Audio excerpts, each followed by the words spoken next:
नमस्कार, बहुत स्वागत है आपका लोकतंत्र में। मैं हूं आपके साथ नेहा दुबे। आज बात होगी जम्मू कश्मीर की। दरअसल जम्मू कश्मीर से धारा 370 हटाने के बाद से चुनावी चहल पहल तेज हो रही है। पीएम नरेंद्र मोदी के सूबे के दौरे को भी इसका संकेत माना जा रहा है। पीएम मोदी ने जम्मू कश्मीर को 20,000 करोड़ की सौगात दी। तो रक्षा मंत्री राजनाथ सिंह ने भी सूबे से अस्पा यानी कि arms force special power act हटाए जाने की बात कही। उधर राज्य सुप्रीम कोर्ट ने कहा कि वह उस याचिका पर जल्द ही सुनवाई करेगा जिसमें जम्मू कश्मीर से आर्टिकल 370 हटाने की मांग की गई है। अदालत ने अर्जी को लिस्ट करने की बात कही है। इस पर जुलाई में सुनवाई करने की बात कही गई है। इस रिपोर्ट में देखिए।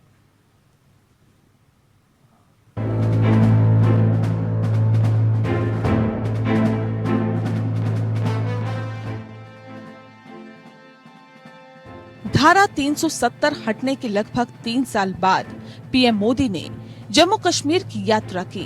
यहां राष्ट्रीय पंचायत दिवस के मौके पर कई विकास परियोजनाओं की घोषणा करते हुए राज्य में लोकतंत्र को पंचायत स्तर तक ले जाने की प्रतिबद्धता दोहराई। ये बहुत ही गर्व की बात है कि जब लोकतंत्र जम्मू कश्मीर में ग्रास रूट तक पहुंचा है, तब यहां से मैं देश भर की पंचायतों से संवाद कर रहा हूं। पीएम मोदी ने सांबा जिले में देश की पहली कार्बन न्यूट्रल पल्ली पंचायत का दौरा किया और 322 पंचायतों को डिजिटल माध्यम से पुरस्कार राशि प्रदान की। प्रदेश में पंचायत चुनाव पहले ही कराए जा चुके हैं। ऐसे में पीएम मोदी के दौरे को राजनीतिक कवायद के तौर पर देखा जा रहा है। बीजेपी का दावा है कि धारा 370 हटने के बाद से सूबे के हालातों में बहुत बदलाव आए हैं। खुद प्रधानमंत्री मोदी ने कहा कि वो जम्मू कश्मीर की अगली पीढ़ी का भविष्य सुरक्षित करने के लिए कोई कोर कसर नहीं छोड़ेंगे। 20,000 करोड़ रुपए के प्रोजेक्ट का लोकार्पण और शिलान्यास हुआ है। जम्मू कश्मीर के विकास को नई रफ्तार देने के लिए राज्य में तेजी से काम चल रहा है। इन प्रयासों से बहुत बड़ी संख्या में जम्मू कश्मीर के नौजवानों को रोजगार मिलेगा। पीएम मोदी ने इस मौके पर यह भी बताया कि 500 किलोवाट का सोलर प्लांट 3 हफ्ते के भीतर लगा दिया गया, जबकि पहले सूबे तक सरकारी फाइलें पहुंचने में 3 हफ्ते लगा करते थे। का दावा है कि धारा 370 हटने के बाद 2 साल में निजी निवेश 17,000 करोड़ से बढ़कर 2 गुने से भी ज्यादा हो गया। अनुसूचित जाति के लोगों को विकास का मौका मिला। जम्मू कश्मीर को केंद्र सरकार की बिजली, पानी और शौचालय योजना का भी लाभ मिल रहा है। आरक्षण समेत 890 केंद्रीय कानून राज्य में लागू हो चुके हैं।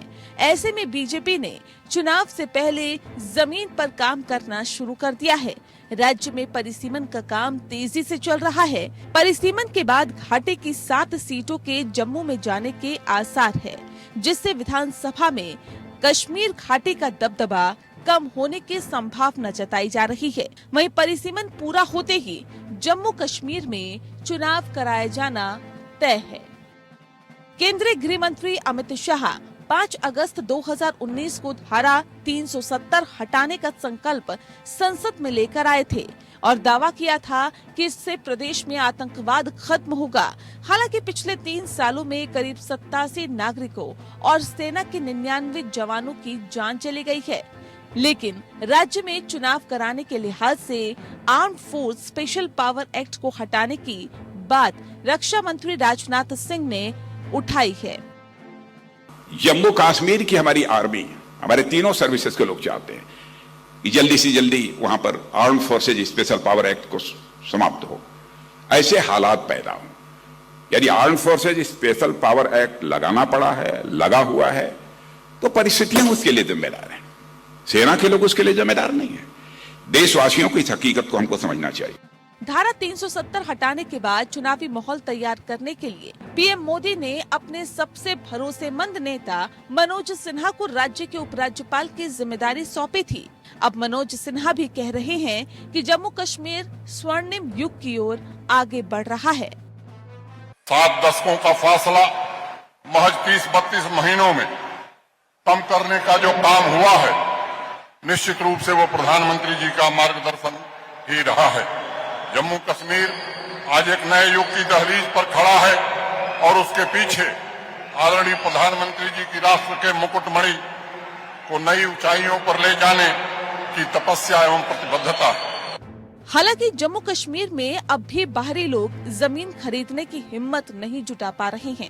न ही कश्मीर फाइल्स के जरिए देश में कश्मीरी पंडितों के पक्ष में माहौल बनाने की कोशिशों के बावजूद पंडितों की सूबे में वापसी नहीं हो पाई है। अलबत्ता दूरियां जरूर बढ़ गई।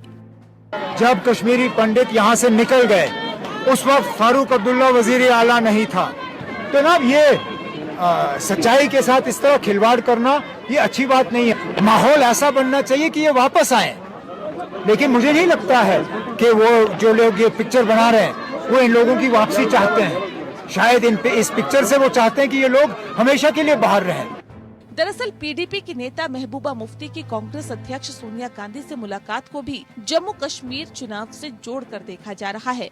समझा जा रहा है कि नेशनल कॉन्फ्रेंस बीजेपी के साथ जाने की तैयारी में है। ऐसे में राज्य में चुनावी तैयारियां तेजी पकड़ने लगी है। Bureau report APN। जी हाँ, तो आज दरअसल बात होगी जम्मू कश्मीर की और इस विषय पे आज तफसील से चर्चा करने के लिए खास मेहमान हमारे साथ मौजूद है। उनसे आपका परिचय करा देते हैं। इस वक्त हमारे साथ डॉक्टर धनंजय गिरी जी हैं, स्पोक पर्सन है भारतीय जनता पार्टी के। बहुत स्वागत है धनंजय जी आपका। कुंतल कृष्ण जी हमारे साथ है, लीडर है कांग्रेस के। कुंतल जी बहुत स्वागत है आपका। इरफा जान जी हमारे साथ है जो की स्पोक पर्सन है नेशनल कॉन्फ्रेंस के, आपका भी बहुत स्वागत है। और साथ ही डॉक्टर प्रदीप शर्मा जी हमारे साथ है, सीनियर लॉयर है सुप्रीम कोर्ट के, आपका भी बहुत स्वागत है। इस खास कार्यक्रम की शुरुआत डॉक्टर धनंजय गिरी जी आपके साथ करना चाहूंगी, क्योंकि आज सुप्रीम कोर्ट ने कहा है कि वह उस याचिकाओं पर जल्द ही सुनवाई करेगा जिसमें जम्मू कश्मीर से आर्टिकल 370 हटाने की मांग की गई है। इसे किस तरह से आप देखते हैं? देखिए नेहा जी, हर व्यक्ति का, हर पार्टी का और हर व्यक्ति का अधिकार है कि सुप्रीम कोर्ट जाना चाहे, किसी मुद्दे पर जा सकता है। और जो मामले की सुनवाई सुप्रीम कोर्ट करने की कहा है, सुप्रीम कोर्ट अपना निर्णय लेगा जैसा उचित लगेगा। सुप्रीम कोर्ट सुप्रीम है, ये सुप्रीम कोर्ट का अपना प्रोरोगेटिव है। जो मामला न्यायालय के अधीन है, न्यायालय उसका निर्णय करेगा। लेकिन जो लोग सुप्रीम कोर्ट गए हैं, मैं उन पर बात कर सकता हूँ। आज 370 के रद्द किए जाने के खिलाफ अदालत में उठती हुई ये आवाज जो है, भारतीय इतिहास के उन स्वार्थी तत्वों की सुगबुगाहट है जिन्हें बार बार हमारी राष्ट्रीय एकता को दीमक की तरह चाटा है। अम्मी, जयचंद, मान सिंह आदि लोगों का अपना कलंकित इतिहास रहा है। आज आदरणीय राहुल गांधी जी के जो गुर्गे हैं, चिदम्बरम, अभिषेक मनु सिंघवी आदि जैसे लोग उस इतिहास की तो कांतिका, उस इतिहास की उसी कड़ी के आधुनिक संस्करण है। देश में एक झंडा लहराए, कश्मीर से कन्याकुमारी, केरल से कामरूप तक। इनका अवसर है तो कई झंडे कर दें, क्योंकि हमारा तो नारा ही यही था, एक देश, एक निशान, एक संविधान।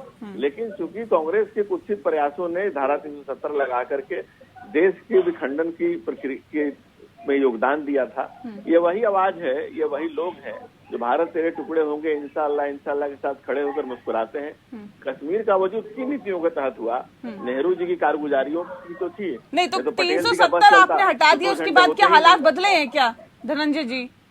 देखिए, आप कश्मीर को उस ढंग से मत देखिए, हिंदू मुसलमान के नजरिए से मत देखिए। कश्मीर को इस ढंग से देखिए, कश्मीर जो था आतंकवाद की आग में झुलसता रहा है।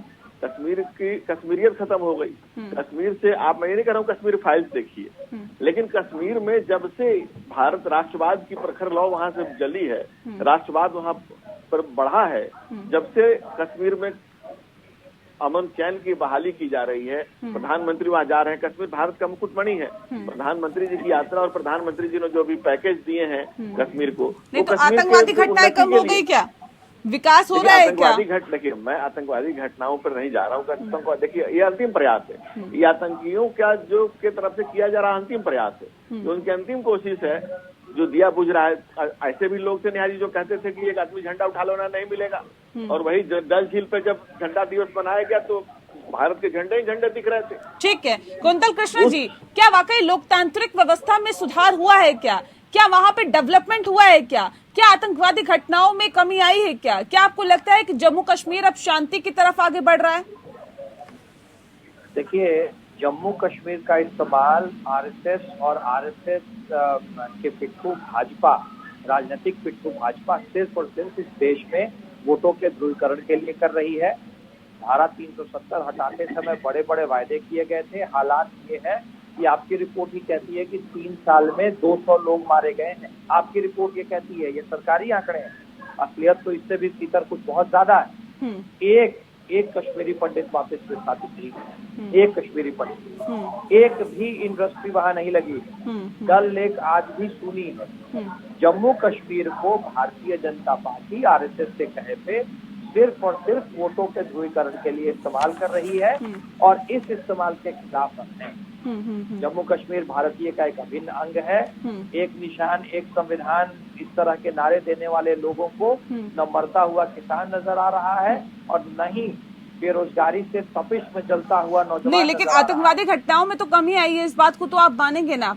अगर इस 3 सालों में अगर 200 लोग मारे गए हैं या 250 लोग मारे गए हैं, तो उससे पहले कितने मारे जाते थे? इस बात को भी तो देखिए आप देखें आंकड़े। नहीं जी, आप आंकड़े देखें। सर, मैं बता देती हूँ आपको, बहुत पीछे नहीं जाएंगे, बहुत पीछे नहीं जाएंगे सर। साल 2017 से जुलाई 2019 तक जम्मू कश्मीर में 129 नागरिकों की मौत हुई थी और 211 सुरक्षा बलों के जवान शहीद हो गए थे। 509 आतंकवादी मारे गए थे और धारा 370 हटने के बाद 86 नागरिकों की मौत हुई है। ये आंकड़ा मैं आपको बता रही हूँ 2019 से 2021 का सर।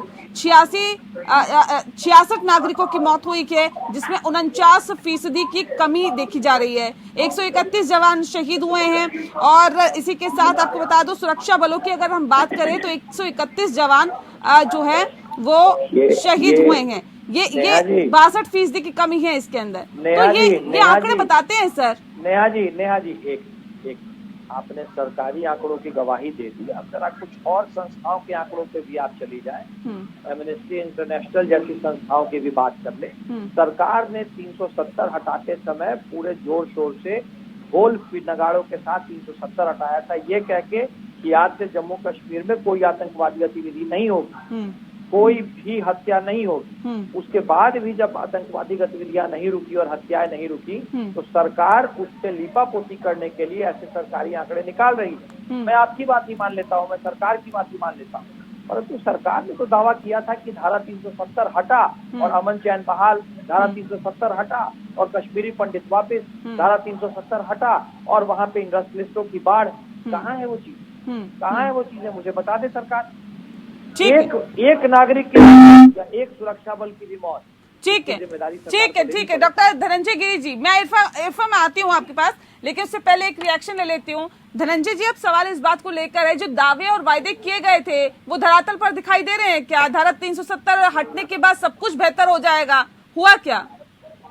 नेहा जी, क्या हुआ ये हम लोग सेपरेट डिस्कशन करेंगे, लेकिन एक बात नहीं, ये सेपरेट डिस्कशन नहीं करेंगे। कांग्रेस ये इसी डिस्कशन का पार्ट है। कांग्रेस क्यों चाहती है कि इस देश में 2 झंडे रहे, हटाया 2 गया विधान रहे, 2 संविधान रहे? कांग्रेस क्यों चाहती है? जो कांग्रेस चाहती है पाकिस्तान भी चाहता है। ये रिश्ता क्या कहलाता है? पाकिस्तान के प्रधानमंत्री चाहते हैं कि धारा 370 कश्मीर में लगना चाहिए। डॉक्टर धनंजय गिरी, बेशर्म और बेगैरत कांग्रेसियों को शर्म कब आएगी? बेशर्म आनी चाहिए आपको। बेशर्म और बेगैरत कांग्रेसी लोग अगर का नाम लेते रहेंगे, कांग्रेस को शर्म आनी चाहिए, कांग्रेस को शर्म आनी चाहिए। जो कांग्रेस क्या चाहती है, पाकिस्तान क्या चाहता है, उस पर हम नहीं जाएंगे। हम ये इसमें जाएंगे कि कश्मीरी क्या चाहता है सर, नागरिक क्या चाहते हैं वहाँ के, इस पे जाएंगे। कांग्रेस कभी स्वप्न में भी नहीं सोच सकती थी कि धारा 370 हटाने का ठीक है, मजबूत ऐसा ठीक है, पुरुष नरेंद्र मोदी कुंतल जी ठीक है, धनंजय जी ठीक है, एक सेकंड ऐसे मत करिए प्लीज, एक एक करके बोलिए, एक एक करके बोलिए, आप ऐसा होगा क्या? एक एक करके रखिए अपनी बात। इरफा जी, मैं आपका रुख कर लेती हूँ, 70 हट गया प्लीज। तो कांग्रेस की छटपटाहट कांग्रेस ठीक की है, बौखलाहट, ठीक है। तो कांग्रेस जम्मू ने कश्मीर झूठ में बोला। इरफा जी कितना विकास हुआ? विकास के दावे और वायदे तो बड़े बड़े किए जाते हैं, क्या वाकई विकास हुआ? एक सेकंड धनंजय जी प्लीज ऐसे मत करिए, एक एक करके बात करिए। देखिए बहुत शालीनता के साथ आप लोग डिबेट करते हैं और इस तरह से करते हैं तो मुझे भी अचंभा होता है। प्लीज मत करिए ऐसे, एक एक करके बात रखिए। हैंड रेज करिए, मैं मौका दूंगी आपको, प्लीज। मैं तो किसी के बीच में नहीं बोलता हूँ। ठीक है, ये मुझे भारतीय होने का सर्टिफिकेट नहीं दे सकते हैं। मेरा और कोई नहीं दे कांग्रेस रहा पार्टी सर का आपको, इतिहास कोई रहा है भारत के सर्टिफिकेट नहीं साथ। दे रहा, कोई सर्टिफिकेट नहीं दे रहा आपको भारतीय होने का, और ना ही किसी को किसी की सर्टिफिकेट की जरूरत है। ठीक है इरफा जी, जम्मू कश्मीर में कितना विकास हुआ? जी 2010 की अगर हम बात करते हैं तब CMI का डेटा है कि बेरोजगारी करीबन 7%। आज 2022 में CMI का डेटा कहता है कि बेरोजगारी करीब 25% हो गई है, यानी बेरोजगारी में करीबन 5 से 6 गुना इजाफा हुआ है।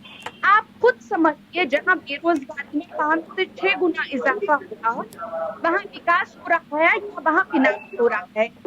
भारतीय जनता पार्टी की ये चुगलीबाजी है, ये होगा वो होगा, ये चुगलीबाजी अब देश समझ चुका है। इन्होंने हमारे प्राइम मिनिस्टर मोदी जी ने कल एक रैटल पावर प्रोजेक्ट की इनॉग्रेशन, उसी रैटल पावर प्रोजेक्ट की इनॉग्रेशन सोनिया गांधी जी ने 2013 में की। तो आप उन्हीं पुराने प्रोजेक्ट को फिर से रीइनॉग्रेट कर रहे हैं। जहां 370 की बात आ रही है, ये धारा 370 है, भारत के संविधान की धारा 370 है। और बहुत अच्छा लगता है कि हमारे सरदार वल्लभ भाई पटेल यही जो आर्किटेक्ट थे धारा 370 के थे। आज बीजेपी के जो डोंगी नेशनल डोंगी पेट्रियट है, ये सरदार वल्लभ भाई पटेल को आंटी। ठीक है, ठीक है, बेरोजगारी की भी हम बात करेंगे, कितनी बड़ी और कितनी इंडस्ट्रीज लगी इसका भी जिक्र करेंगे। लेकिन एक सवाल यहाँ पे प्रदीप जी आपसे भी है। सर ये याचिका पर सुनवाई करने की बात कोर्ट की तरफ से कही गई है, अब सवाल इस बात को लेकर कि क्या आधार रहेगा इन याचिकाओं पर सुनवाई करने का?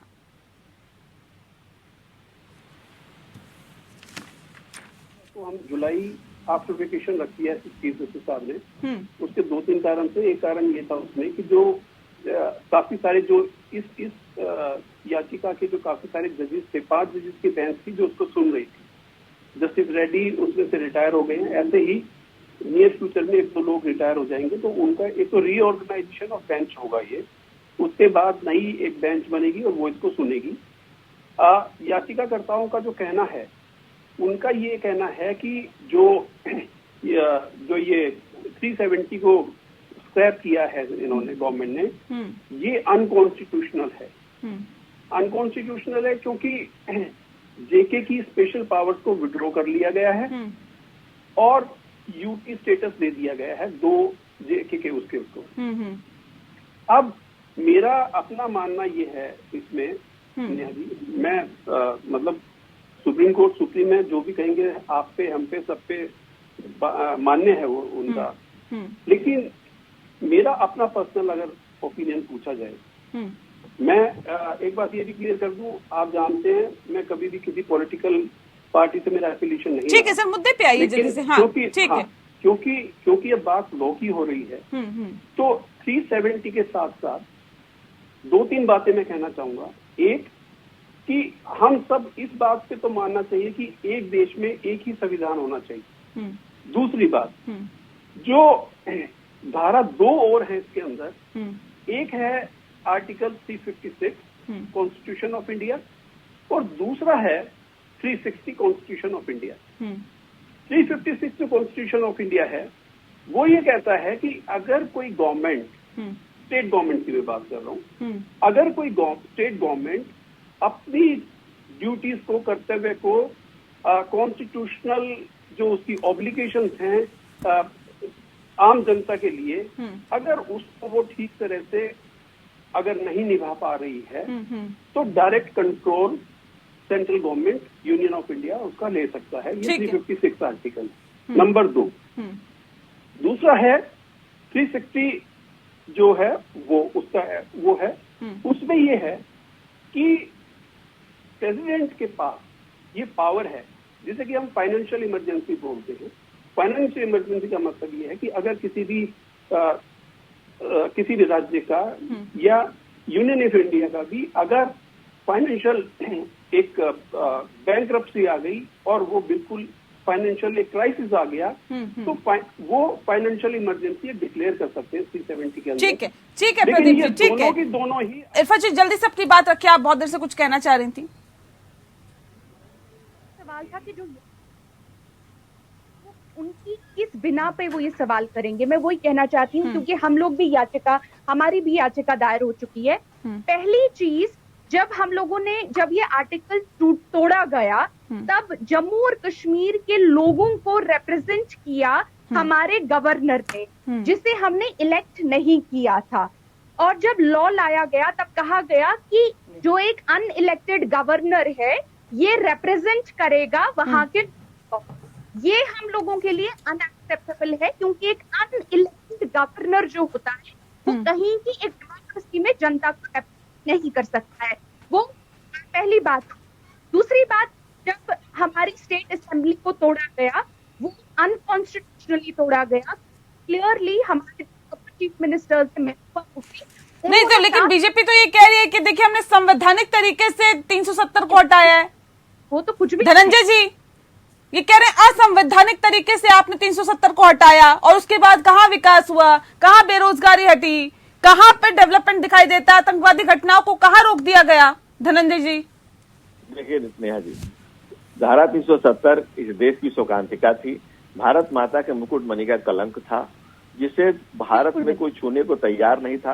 किसी में ऐसा साहस नहीं था, कोई ऐसा व्यक्ति नहीं था, कोई ऐसा व्यक्तित्व नहीं था, कोई ऐसा राष्ट्र पुरुष नहीं था, कोई ऐसा युग नायक नहीं था। जब युगो नरों में इंद्र नरेंद्र मोदी जैसा युग पुरुष राष्ट्र का निर्माता जब आया, उन्होंने वो साहस दिखाया, जो अदम्य साहस का परिचय दिया। किसी ने सोचा नहीं था कि ऐसा भी हो सकता है। सर हुआ क्या उसके बाद ना, मतलब इंसान ये समझना चाहता है, कश्मीरी ये जानना चाहता है, एक आम नागरिक ये समझना चाहता है कि उसके बाद हुआ क्या, कहाँ तक वहाँ पर विकास पहुँचा, कितनी इंडस्ट्रीज वहाँ पे लगी, लोगों को रोजगार कितना मिला। सर नेहा जी, विषय पहले रोजगार के बाद में, रोजगार भी लग रहा है। 20,000 करोड़ का पैकेज प्रधानमंत्री जी ने कल ही की यात्रा में जाकर दिया है। तमाम तरह की चीजें हो रही हैं। कश्मीर की वादियों को खून से लाल किया जाता था। पंडित अयूब पंडित पुलिस अधिकारी निकले और गोलियों से छलनी कर दिए गए। जो कांग्रेस, जो तमाशा चल रहा था कश्मीर में, भारत माता के मुकुटमणि को जो कलंकित किया जा रहा था, जो रक्त से लाल किया जा रहा था, जो कुछ स्वार्थी तत्व वहां बैठे हुए थे, जो चाह रहे थे कि राष्ट्र का विघटन हो, और कांग्रेस उसमें बराबर की हस्तीदार थी। इसलिए कांग्रेस का जो अंजाम हो रहा है, कांग्रेस उसके लिए तैयार है।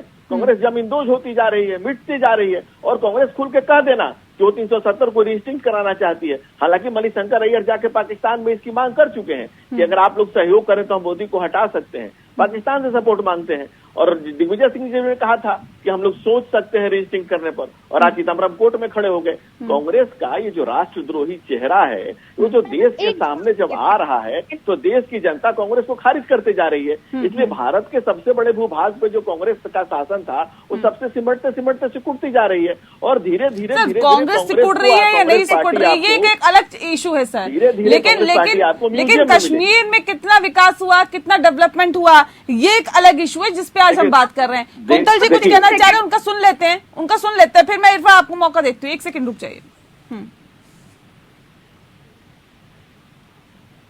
अंग्रेजों के सामने माफी मांग रहे थे, आज फिर से भारत की जनता के सामने झूठ बोल रहे हैं। शुद्ध रूप की बात मैं कह रहा हूं आज, इस देश में आरएसएस सांप्रदायिक स्तर पे ध्रुवीकरण कराना चाहता है वोटों का, और उसी के लार्जर गेम का एक पार्ट था 370 हटाना। झूठ बोला बीजेपी ने 370 हटाते समय। कश्मीर की हमारी बहन हमारे साथ बैठी है, आप उनसे पूछें कि कश्मीर में आज भी गोलियां चल रही हैं या नहीं। एक बेरोजगारी कितनी चरम पे है, एक इंडस्ट्री नहीं लगी, एक इंडस्ट्री, एक कश्मीरी पंडित वापस वहां नहीं आया। डल लेक में आज भी सूनापनी है, सिर्फ और सिर्फ राजनीतिक फायदे के लिए काम किए गए। और भारत का नाम लेने वाले वो लोग जो अंग्रेजों की पेंशन पाते थे, भारत की चिंता आज इसलिए कर रहे हैं क्योंकि सिर्फ और सिर्फ वोटों का ध्रुवीकरण करना है। वो असली मुद्दों से कश्मीरी पंडितों को वापस नहीं बसा पाए आप डॉक्टर धनंजय? नहीं, और नेहा जी, असली मुद्दे इस देश में जो है, जो महंगाई है, बेरोजगारी है, इससे ध्यान भटकाने के लिए बार बार ऐसे मुद्दे उठाए जाते हैं। असली मुद्दों से ध्यान भटकाने के लिए कश्मीर का युवा भी बेरोजगार है, कश्मीर में भी महंगाई की मार है, इन असली मुद्दों से बार बार ध्यान भटकाने के लिए इस तरह के राजनीतिक मुद्दे उठाए जाते हैं, जिससे इस देश में ध्रुवीकरण हो सके। नेहा जी, मैं आपके माध्यम से अपने काबिल दोस्त एक ही बात पूछना चाहता हूँ, क्या कांग्रेस 370 को रिस्ट्रिक्ट कराना चाहती है, हाँ या ना? ठीक है, धारा 370 को वापस लाना चाहते हैं आप क्या? हम संवैधानिक लड़ाई लड़ रहे हैं, जिस तरीके से इन्होंने उसको हटाया है उसके खिलाफ हम लोग लड़ाई लड़ रहे हैं। कैसे लड़ रहे हैं सर? कहाँ लड़ रहे हैं लड़ाई? आज मेरी नेहा जी, सुप्रीम कोर्ट में जब ये पेंडिंग है मसला, तो इस पे ज्यादा टीका टिप्पणी करना हमारे लिए उचित नहीं होगा। यहाँ पे राजनीतिक मुद्दा ये है कि इस मुद्दे को बार बार क्यों उठाया जा रहा है। इस मुद्दे को बार बार राजनीतिक रूप से इसलिए उठाया जा रहा है क्योंकि इस देश में वोटों का ध्रुवीकरण किया जा सके और असली मुद्दों से ध्यान भटकाया जा सके। ठीक है प्रदीप जी, इस मुद्दे पर दोबारा से सुनवाई करना है, सुप्रीम कोर्ट अगर सुनवाई करेगा तो ये कितना सही है, और अभी तक इसको ठंडे बस्ते में क्यों डाला गया था? अगर सुनवाई ही करनी थी तो क्या ये संभावना है कि इस पे सुनवाई करते हुए धारा 370 को वापस लाया जा सकता है? अगर लाया जाता है तो फिर क्या आगे का प्रोसीजर रहेगा अगर सरकार के फैसले को रद्द कर दिया जाता है तो? नेहा जी, जैसे मैंने अभी आपको बताया कि सुप्रीम कोर्ट इज सुप्रीम, जो भी डिसीजन वो देंगे हम पे आप पे सब पे मान्य होगा। बिल्कुल बिल्कुल। रही बात ये कि 370 का क्या जजमेंट आएगा वो प्रीमेच्योर हो जाएगा इस पेज के ऊपर। इस बात के बारे में बोलना ये, और किसी भी प्रोसीजर के अंदर सुप्रीम कोर्ट में जो पेंडिंग है उनके ऊपर किसी तरह की टिप्पणी देना मेरे हिसाब से मेरे लिए ठीक नहीं है। और वैसे भी सुप्रीम कोर्ट ने कुछ उचित समझा होगा, इसीलिए शायद इनकी मेंशनिंग के ऊपर वो चाहते थे कि छुट्टियों से पहले इस मैटर को टेकअप किया जाए। लेकिन जैसे मैंने पहले बताया था कि कुछ लोग जजेस रिटायर हो गए, जो बेंच 5 फीट की बेंच थी जिसको कि ये मैटर, जो इस मैटर को सुन रहे थे, उसके बाद अब नई बेंच एक क्रिएट करनी पड़ेगी। आजकल वैसे ही सुप्रीम कोर्ट में क्योंकि वर्चुअल और हाइब्रिड सिस्टम चल रहा है, तो वैसे ही इतनी टाइम की कमी है, पेंडेंसी बढ़ती जा रही है। और जुलाई के बाद जैसे इनकी रिक्वेस्ट, इसके कामरान साहब ने जो रिक्वेस्ट किया, तो जुलाई के बाद इमीडिएटली कोर्ट इसको टेकअप करेगी मैटर को। ठीक है, डिसीजन क्या लेगी वो तो सुप्रीम कोर्ट जाने। नहीं, ये मेरा ये सवाल है कि अगर सरकार के फैसले को निरस्त कर दिया जाता है या उसे खारिज कर दिया जाता है तो क्या आगे का आधार रहेगा या फिर किस तरह का प्रोसीजर रहता है आगे? सुप्रीम कोर्ट ने अगर इसको अनकॉन्स्टिट्यूशनल मांग लिया, जैसा कि प्रेयर भी है इस याचिका की, तो ऑब्वियसली ये स्क्रैप हो जाएगी। इसके बाद अगर ये स्क्रैप हो जाती है तो ऑब्वियसली सुप्रीम कोर्ट का जो डिसीजन होगा, जजमेंट होगी, वो बाइंडिंग हो जाती है। उसके बाद हमारे पास जो प्रोसीजर है इसके अंदर, आप उसकी अपील की तरह से आप जा सकते हो, उससे इन चैम्बर अपील भी हो जाती है उसके बारे में। अल्टीमेटली एक स्टेप और बचता है उसके बाद, अगर गवर्नमेंट कुछ और ऐसी चीज जो कि उस पर्टिकुलर जजमेंट पे अगर नहीं ली गई, या कोई ऐसा पॉइंट जिसे कि 370 को बरकरार रखने में या ना रखने में जो कोर्ट की मदद कर सके, अगर ऐसी कोई नई चीज लाके आ सकते तो उसके बाद भी एक स्टेप होता है। ठीक है कृष्णा जी, कृष्णा कुंतल जी, अब सवाल इस बात को लेकर है कि अगर आप कह रहे संवैधानिक तरीके से हम लड़ाई लड़ रहे हैं सर, अगर इसमें कोर्ट ने ये मान लिया कि जी देखिए संवैधानिक तरीके से नहीं हटाई गई, वापस धारा 370 लगा दी जाए, तो क्या नहीं लगता कि हालात और ज्यादा खराब होंगे? क्या नहीं लगता आपको कि पाकिस्तान को भी इससे बल मिलेगा? क्या आपको नहीं लगता कि आतंकवादी घटनाओं में भी इजाफा होगा और एक तरह के कहीं ना कहीं सपोर्ट मिलेगा आतंकवादियों को? नेहा जी, चूंकि यह मामला अभी सुप्रीम कोर्ट में चल रहा है, इसीलिए इस पे क्या होगा क्या नहीं होगा इस पे मैं टिप्पणी नहीं करना चाहूंगा, और ये हमारे इस डिबेट में इस विषय पे चर्चा करना भी न्याय संगत नहीं होगा। परंतु एक बात मैं आपसे फिर कह रहा हूं कि मुद्दा ये है कि इसको बार बार ऐसे वक्त क्यों उठाया जाता है जब इस देश में महंगाई और बेरोजगारी चरम पे है। आप धारा 370 हटाते वक्त सरकार ने और सरकार के गृह मंत्री ने संसद में जो वक्तव्य दिया था, उस वक्तव्य पे 1% भी कार्य नहीं हुआ। नेहा जी, सवाल तो ये उठता है ना, उस पे कहा गया कि आतंकवादी घटनाएं रुक जाएंगी। आप ही की रिपोर्ट बता रही है 3 साल में 200 हत्याएं, आपकी रिपोर्ट जो सरकारी रिपोर्ट है, और सरकार कश्मीर के मसले पे लीपापोती करने में सर ये भी है कि 49% की कमी हुई है, ये भी है पहले की तुलना में। 49% की कमी की बात नहीं थी ना नेहा जी, बात तो ये थी कि धारा 370 हटा और कश्मीर में खुशहाली आ गई। बात तो ये थी ना, इन सारी घटनाओं के लिए 370 को जिम्मेदार ठहराया गया था। एक कश्मीरी पंडित वापस आया, एक इंडस्ट्री लगी। नहीं, कश्मीरी पंडितों का एक बड़ा इशू है, और अभी जो हाल ही में फिल्म आई थी और ये जो मसला है वो काफी ज्यादा रेज हुआ, लेकिन डॉक्टर धनंजय गिरी जी, कश्मीरी पंडितों को वापस क्यों नहीं बसाया जा रहा है? यहाँ किस चीज की कमी, क्या दिक्कत है, कहाँ कमियां, कहाँ खामियां हैं? ये कहा जा रहा था कि देखिए धारा 370 हट जाएगी, कश्मीरी पंडितों को वापस भेज दिया जाएगा। लोग वहां पर अभी भी जमीन खरीदने से डर रहे हैं, वहां नहीं खरीदने जा रहे जमीन। क्यों सर? अभी तो आपने धारा 370 हटा दी, सब कुछ सामान्य जैसे बाकी राज्यों में हो रहा है वैसे वहां पे भी हो रहा है, फिर क्यों दिक्कतें आ रही है सर? क्यों लोग डर रहे हैं वहां जाने से? इतना सब कुछ बेहतर हो गया धारा 370 को हटाने के बाद, तो फिर क्यों कश्मीरी पंडितों को वापस नहीं बसाया गया? क्यों वहां पे लोग अभी भी जमीन खरीदने में कतरा रहे हैं, नहीं जाना चाहते हैं, जमीन को खरीदना नहीं चाहते, इंडस्ट्री नहीं लगाना चाहते? क्यों सर? नेहा जी, 70 साल का कोड आप चाहते हैं कि एक दिन में खत्म हो जाए, ये कोई मैजिक नहीं है। ये बहुत बड़ी प्रतिज्ञा है, ये बहुत बड़ा बलिदान है, एक बहुत बड़ी यात्रा है, एक बहुत लंबा संघर्ष है। हम लोगों ने इस देश में 2 विधान, 2 संविधान और 2 झंडे के खिलाफ जो आंदोलन शुरू किया था, श्यामा प्रसाद मुखर्जी जी जहाँ जाकर के बलिदान हुए थे, हम लोगों ने जीवन भर उसकी लड़ाई लड़ी है कि जहाँ हुए बलिदान मुखर्जी वो कश्मीर हमारा है।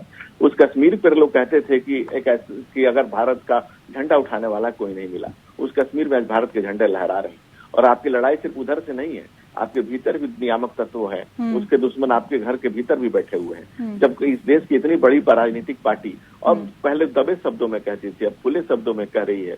अब वो जिस धारा 370 लगाया था उस समय भी लिखा हुआ था उसमें, it is temporary and transitory. आज कांग्रेस उस बात को फिर से रजिस्टिंग करना चाहती है। अगर आपके घर में कोई चीज हो, घर के बाहर में दुश्मन हो, घर के भीतर भी जब इस तरह के लोग हो, ऐसे लोग हो, घर के बीच में जयचंद हो, घर के भीतर मानसिंह हो, तो कितना मुश्किल होता है ये लड़ाई लड़ना। आप देखिए, बात हिंदू मुसलमान की नहीं, बात कश्मीरी फाइल्स देखने की ठीक है। अगर ये कहा जा रहा है कि ठीक है आपने बहुत बेहतर किया, धारा 370 को हटा दिया, ठीक है, लेकिन उसके बाद ये भी खबरें क्यों निकल के सामने आ रही है कि अब परिसीमन होगा, परिसीमन में जम्मू में सीटें को बढ़ा दिया जाएगा, कश्मीर में कम कर दिया जाएगा, फिर चुनाव होंगे? नहीं, मैं ये नहीं कह रहा हूँ कि क्या होगा, जब तक जो चीज होगी नहीं तब उस पर आप कैसे निर्णय कर दीजिएगा। कोई भी परिसीमन डिलिमिटेशन एक समय के बाद होता है, हर जगह होता है, उसमें उसकी भी संविधान में प्रक्रिया दी गई है, संविधान में उसके प्रावधान दिए गए हैं, और एक सर्टेन टाइम के बाद बिल्कुल डिलिमिटेशन होता है, और वो होगा तो उसका कोई, लेकिन सर बहुत सालों से वहां पे नहीं हुआ है, और 10 साल तकरीबन 10 साल के अंतराल के बाद ही होता है, लेकिन जब वो नहीं हुआ तो उसके बाद अब फिर कैसे हो जाएगा? और क्या सरकार की यही एक रणनीति है क्या? नहीं हुआ, वो करके दिखाया हमारे यशस्वी प्रधानमंत्री जी ने, आदरणीय गृह मंत्री जी ने वो करके दिखाया। ठीक है, भारत के किसी ने स्वप्न भी नहीं सोचा था। ठीक है, इरफा जी से कैसे देखती हैं? क्योंकि सरकार की एक रणनीति है केंद्र सरकार की कि देखिए यहाँ पे परिसीमन कराया जाएगा, उसके बाद जम्मू में सीटों को बढ़ा दिया जाएगा, कश्मीर को कम कर दिया जाएगा, कश्मीर में सीटें कम हो जाएगी, उसके बाद फिर चुनाव कराए जाएंगे। ये क्या एक रणनीति के जरिए आगे बढ़ा जा रहा है क्या? चलिए, इरफा जी को आवाज नहीं मिल पा रही, कुंतल जी आप जवाब दीजिए इसका। बात कर रहे हैं कुंतल जी। ये सारी चीजें मैं आपको बार बार कह रहा हूं, सिर्फ एक राजनीतिक कहानी है। जम्मू कश्मीर में परिसीमन कराने की इनकी कोशिश भी इसलिए है कि अगर कहीं चुनाव होते हैं तो वहां पे भी वोटों का ध्रुवीकरण किया जा सके। पर मैं आपको फिर कह रहा हूं कि ये सरकार जब संसद के पटल पे खड़े होकर के झूठ बोल रही है, इस देश के गृह मंत्री ने संसद के पटल पे खड़े होकर के कुछ वायदे किए थे, अपना वक्तव्य दिया था 370 हटाते समय। मैं बार बार पूछ रहा हूं, उन वक्तव्यों का क्या हुआ? उन वक्तव्यों का क्या हुआ?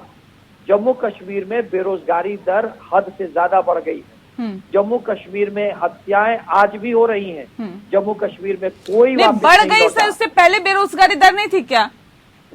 नेहा जी, 370 हटाते समय वायदा क्या किया गया था? वो एक अलग चीज है सर कि वायदा क्या किया गया था, लेकिन अगर आप ये कहें कि कम नहीं हुई, अब बढ़ गई है, तो इसे कैसे सही मान लिया जाए? बेरोजगारी थी, पर 370 हटने के बाद उससे बेहतर होना चाहिए था ना स्थिति।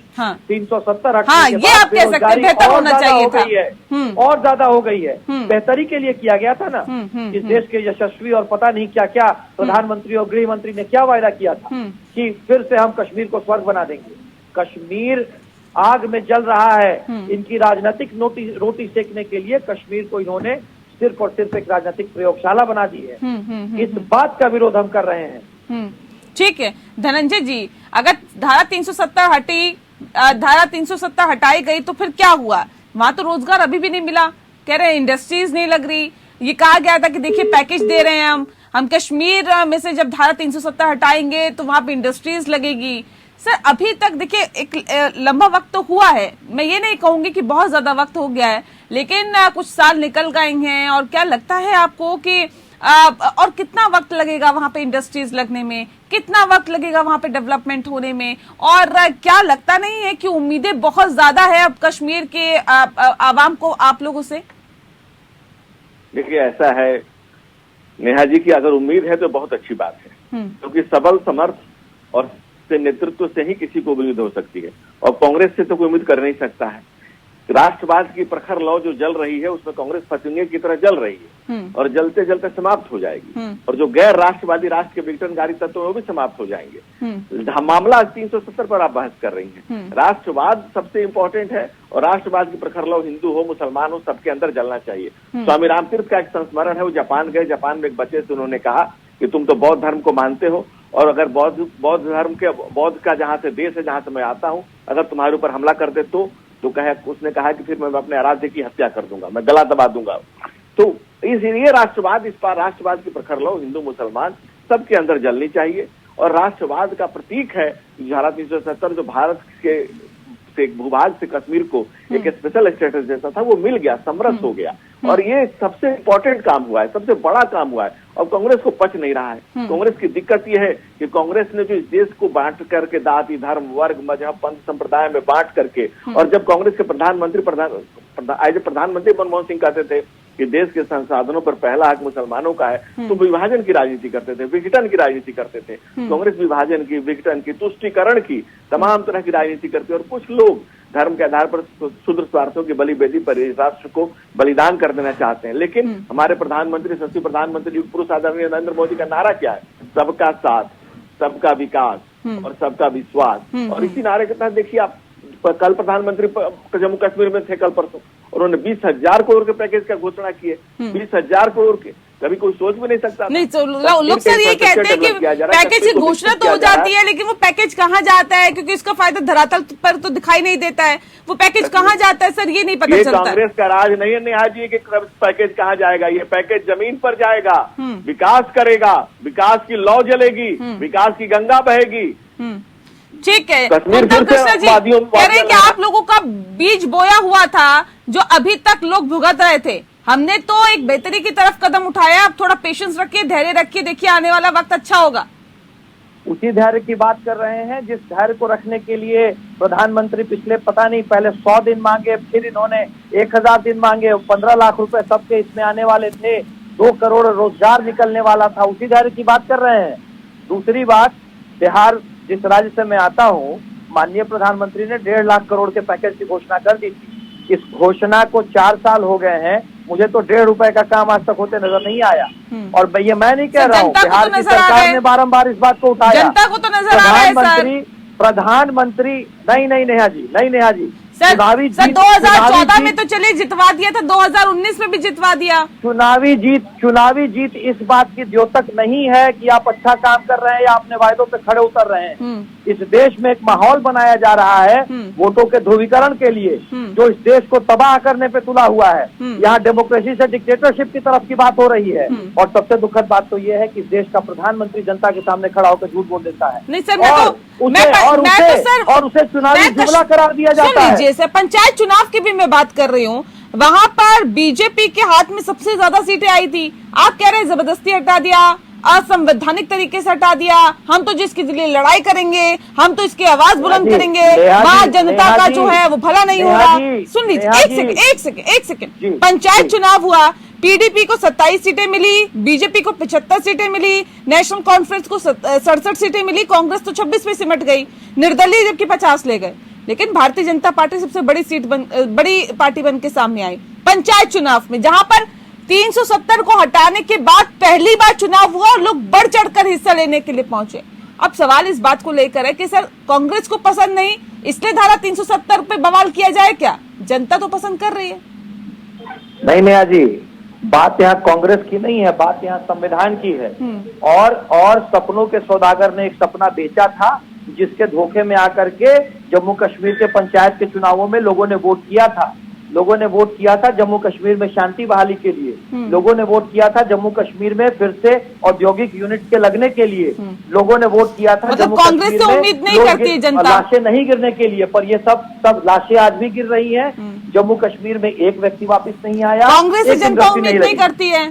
आप लोगों को समझा नहीं पाए कि देखिए बीजेपी आपका विकास नहीं कर रही, जबरदस्ती 370 को हटा दिया गया। लोग समझ रहे हैं नेहा जी, लोग समझ रहे हैं। सवाल पूछे जा रहे हैं ना, सवाल पूछे जा रहे हैं कि बेरोजगारी दर क्यों बढ़ गई, क्यों नहीं एक भी पंडित वापस लौटे, क्यों नहीं एक भी यूनिट इंडस्ट्री लगी, क्यों नहीं डल लेक में वो रौनक लौटी। सवाल पूछे जा रहे हैं, परंतु इस देश में तो सवालों को भी तोड़ा मरोड़ा जा रहा है। और ये कुछ भी कोशिश कर ले, सवाल तो इनसे पूछे जाएंगे और जवाब इन्हें देना होगा। सर, केंद्र पर बैठे हैं, देना ही होगा जवाब। लेकिन प्रदीप जी नहीं देना चाहते हैं ना, ये तो यूनिलॉक करते हैं ना, प्रधानमंत्री तो यूनिलॉक करते हैं, डायलॉग करते कहाँ है, पर जवाब तो इन्हें देना होगा।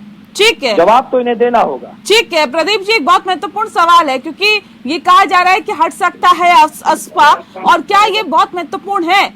नेहा जी, ASPA हटाने के लिए बेसिकली वो स्पेशल एक्ट है, इसके कारण होने के कहीं अगर कोई भी ये स्थिति जम्मू कश्मीर के लिए किसी भी देश के अंदर अगर किसी भी हिस्से में अगर कोई प्रॉब्लम है और वो problem out of control government को लगता है कि होती हुई जा रही है, तो उसके लिए स्पेशल पावर्स होती है, जिसको कि जो डिफेंस है या पैरामिलिट्री है हमारी, उनको दी जाती है कि वो अपने आप सिचुएशन को देखते हुए डील कर सके। इसमें सबसे बड़ा जो क्वेश्चन आता है कि बेसिकली ये एक्ट जो ASPA की जो पावर्स हैं, ये बेसिकली अगर देखा जाए तो ये किसके लिए है तो ह्यूमन बींग्स के लिए। बिल्कुल। अगर आर्म्ड फोर्सेस की मौजूदगी से rate of death, rate of killing अगर कम होती है और एक तरह का माहौल रहे, किसी सिटीजन के दिमाग में एक बात आती है कि हम अब फ्रीली अपने व्यूज दे सकते हैं,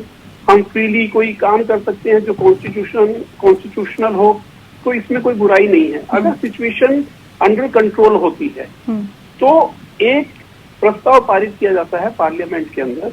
पार्लियामेंट में 2/3 मेजोरिटी के साथ जब पारित हो जाएगा लोकसभा में, उसके बाद ये अपर हाउस में जाता है राज्यसभा में। जब दोनों हाउसेज में मेजोरिटी से 2/3 मेजोरिटी से अगर ये पास हो जाएगा, उसके बाद फाइनल जो असेंट होती है वो प्रेसिडेंट की होती है। लेकिन मेरा जो मानना है नेहा जी, आप ये देखिए, अभी तक मैं अपने सब पैनलिस्ट को सुन रहा था, वो सब लोग अपनी अपने तर्क इसमें कह रहे थे। मेरा मानना ये है कि क्या किसी देश के अंदर एक देश एक संविधान नहीं होना चाहिए। आज आप और हम जम्मू कश्मीर में एक लैंड का पीस नहीं खरीद सकते। हम कहते हैं कि ये स्वर्ग है यहाँ पर, तो स्वर्ग को क्या हम भोगने के, इस देश के नागरिक होने के नाते क्या हम उसको भोगने के हकदार नहीं है? ये हमारा हक नहीं बनता है कि आप और हम भी जाके वहाँ एक पीस ऑफ लैंड खरीद लें। तो इस सब बात को, ये अभी बहुत कम पीरियड हुआ है, अभी लगभग 30 साल ही हुए इस काम को, 370 को एब्जॉर्ब। सर, आप तो खरीद सकते हैं, लेकिन लोग खरीदने के लिए तैयार नहीं है। मैं उसी पे आ रहा हूँ, क्योंकि वहां पर अभी भी भय, एक पुराना घाव अगर जब ठीक होते होते थोड़ा टाइम लगता है नेहा। एकदम से किसी के पास जादुई छड़ी नहीं है कि छुआ और हो गया। हर चीज को सुधरने के लिए बहुत वो होता है। तो इसलिए मेरा मानना ये है कि आप ये देखिए कि अगर इसमें हर चीज के लिए इनके पास 370 था, अगर आप उसको 370 मतलब जम्मू कश्मीर को इस देश का हिस्सा मानते हैं, तो क्यों जरूरत है कि अगर देश की भलाई के लिए आपको कुछ करना है तो आप स्टेट गवर्नमेंट की परमिशन के बिना, उनकी कंसेंट के बिना उसको एब्जॉर्ब नहीं कर सकते किसी चीज को। स्टेट गवर्नमेंट की वहां पर स्टेट गवर्नमेंट की जो लेजिस्लेशन है उसकी कंसेंट मस्ट होती थी प्रायर टू जब ये जम्मू कश्मीर रीऑर्गेनाइजेशन एक्ट 2019 में बना, उससे पहले की बात मैं कर रहा हूँ। तो क्या ये ठीक होगा एक देश के आदमी के लिए कि आपके ऊपर कुछ और लॉ हो और मेरे ऊपर कुछ और लॉ हो? मैं अभी कुछ दिन पहले ही जम्मू कोर्ट में एक फैमिली मैटर में गया था। मैंने सेंट्रल जो अपना लॉज है वहां पर उनको बोल दिया, वो बोले जी हमें तो अभी तक ये कॉपीज तक नहीं मिली है, जज साहब ने मेरे से कहा इस बात। नहीं ठीक है प्रदीप जी, प्रदीप जी, क्या ये बड़ा इशू है और आखिर क्या वजह रही कि 20 से अधिक याचिकाएं शीर्ष अदालत के समक्ष लंबित हैं इस पूरे विषय पर धारा 370 को वापस लाने के लिए?